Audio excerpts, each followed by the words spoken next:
Ito ang latest. Love is the key.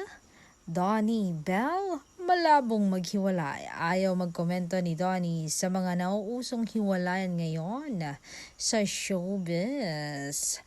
It's not our place naman to talk about. Hindi naman kami involved, so hindi kami para makicomment. Nere-respeto namin ang kanilang privacy, sabi ni Donnie. At sa mga nagtatanong kung paano nila pinatatag ang relasyon nila, yung mga bagay, yung mga ganyang bagay, hindi na namin ini-entertain pa. Again, hindi kami involved, pero kami kasi busy kami. Siya busy na maghanap buhay. Ako rin busy rin maghanap buhay, so hindi namin napapag-usapan ang mga ganyan. Pero yun nga, communication, importante talaga yun. And trust, siyempre, at most of all, love, sabi ni Donnie na tila kilig na kilig pa o malabong ang sumali sa hiwalayan. Sina Donnie at Belle, ha? Happy silang dalawa sa relasyon nila.